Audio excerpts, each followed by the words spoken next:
psychic Supergirl with whom he couldn't do without. And that wasn't funny, though. That was true.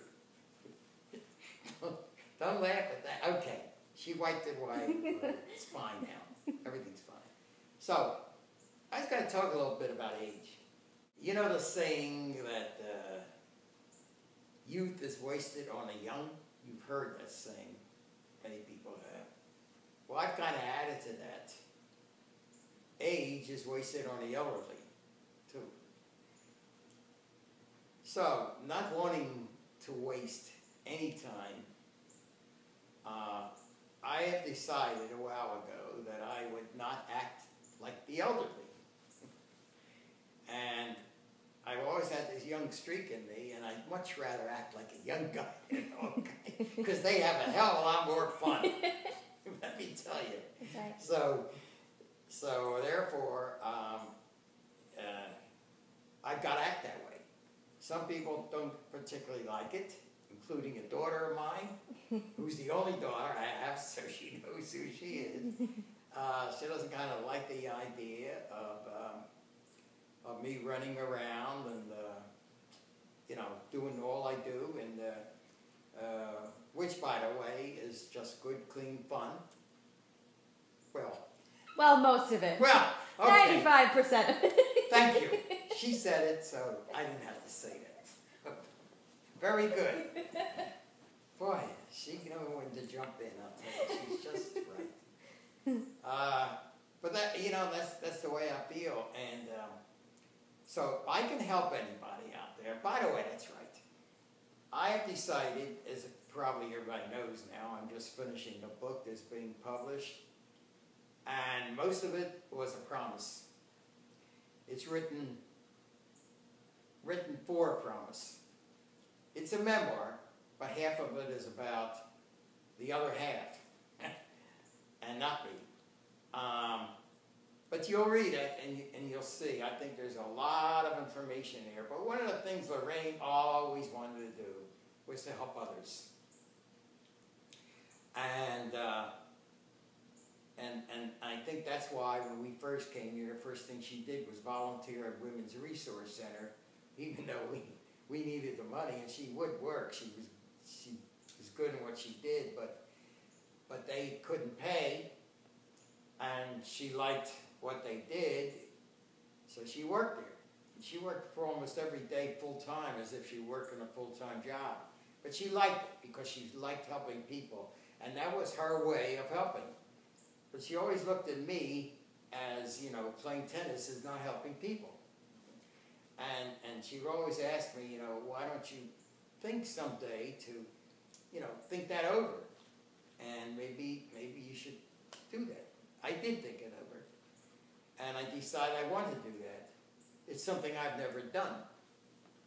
And maybe I had my heart there, but I never had me there. So I'd like to help. And I figured if I could do it through writing, which is what I decided to do now, it'd be just as good.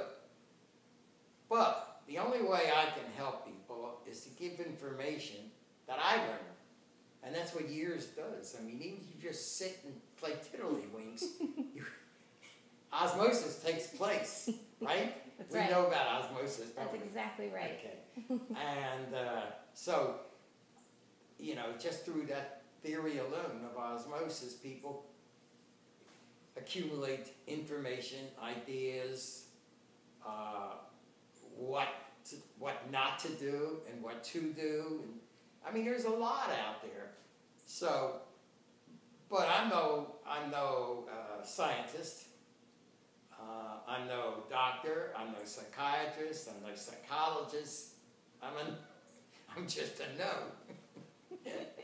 So, in my experience, it's just with people.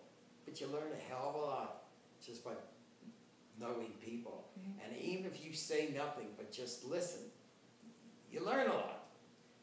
And I learned a lot, awful lot, from people that were only 18 years old.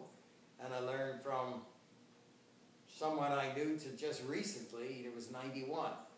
So you can learn a lot from people, and I've I've said that 48 times. So, boy, you got a lot of editing to do there.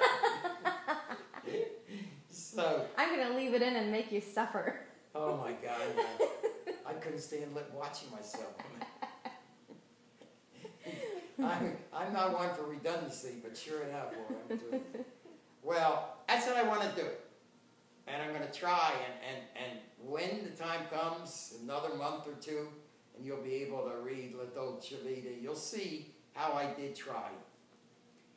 And my theory is that if one person out there who reads that book is helped in any way, I've done my job. And I'd be satisfied. And there's, like I say, there's a lot out there. I devoted some time to my period of grief.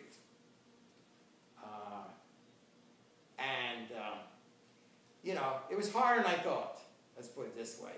I mean, I've seen friends 19 years old killed and all that stuff, you know. But I lived through it somehow. And but this was hard.